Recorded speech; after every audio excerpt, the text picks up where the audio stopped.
Salam əziz yüksələn babalar. 2026-cı ilin iyun ayı şərhinə xoş gəlmisiniz. Kiçik bir xatırlatma edib ki, proqnozlar hər zaman yüksələn burca görə hazırlar.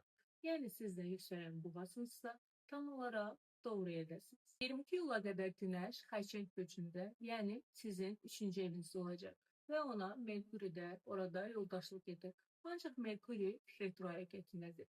Deməli, iyun ayında Merkuri retrosu yaşayırıq. Beləliklə, həm Günəş, həm də retro Merkuri Xəçək burcunda, yəni sizin 3-cü evinizdə yerləşir. Əvvəlcə onu deyim ki, Merkuri retrosu 29 iyunda başlayıb 24 iyula qədər davam edəcək.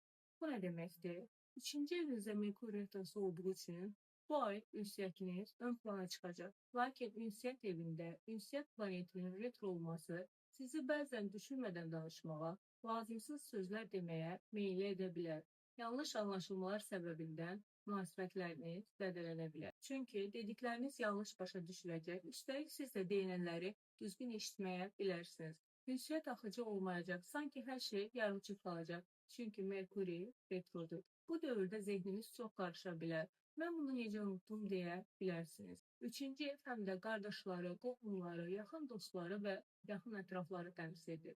Onlarla ünsiyyətdə problemlər yaşana bilər. Onların həyatında hansısa problem yarana bilər və siz də bu məsələlərlə məşğul olmaq məcburiyyətində qala bilərsiniz. 3-cü ev həm də təhsil evidir. Bu dövrdə yeni təhsilə başlamaq məsləhət görülmür. Hətta davam edən təhsil prosesinizdə də müəyyən problemlər yarana bilər. 3-cü ev eyni zamanda qısa səyahətləri də idarə edir. Yay olduğu üçün səyahətlər çox olacaq. Ona görə də planlarınızı yaxşı qurun. Yanlış otel rezervasiyası, təyyarəni qaçırmaq və digər təşkilati problemlərlə qarşılaşa bilərsiniz. Əgər biznesiniz və ya ticarətlə bağlı fəaliyyətiniz varsa, diqqətli olun.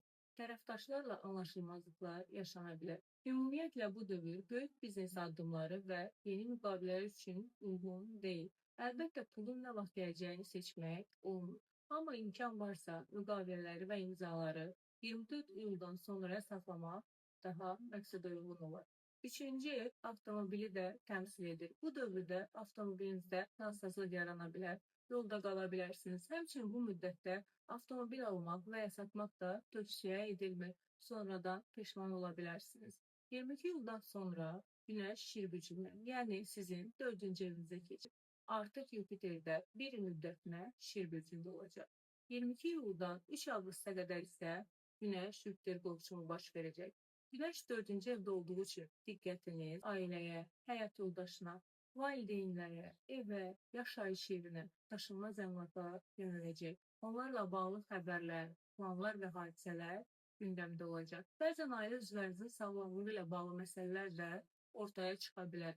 Havalar isti olduğu üçün diqqətli olun. Bəziləriniz üçün nişan, toy, ailə məclisləri kimi hadisələr də baş verə bilər. Günəş 4-cü evdən keçərkən köçmək mümkündür. Ancaq bunu 24 iyuldan sonra Merkuri retrosu bitdikdən sonra etmək daha məqsədəuyğundur. Ev almaq, satmaq və digər daşınmaz əmlak işləri də eyni qaydada retro bitdikdən sonra daha uğurlu ola bilər. Günəş-Yupiter qovuşumunu dəyərləndirmək üçün ən uyğun tarix Merkuri retrosunda nəzərə aldıqda iyulun 26-sı və 3 avqust tarixi arasındadır. Bu dövrdə ev almaq, təhsilə başlamaq, evlənmək, yeni layihələrə başlamaq, mühüm təşəbbüslər etmək üçün olduqca əlverişlidir. 29 iyulda Dolçe burcunun 6 dərəcəsində bir dolunay baş verəcək. Bu dolunay sizin xəritənizdə 10-cu evinizdə. 10-cu ev karyera, cəmiyyət işində mövqe və status ilə bağlıdır. Deməli, həyatınızda karyera və statusla bağlı mühüm qərarlar, xəbərlər və ya müəyyən bir məsələnin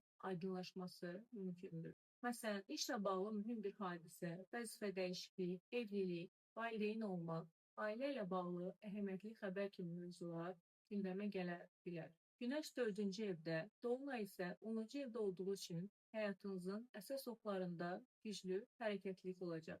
Deməli, bu ay aktiv və ümumilikdə uğurlu bir aydır. Əsas diqqət etməli olduğunuz məsələ Merkuri retrosudur. Onun yaratdığı qarşılığa qarşı diqqətli olun.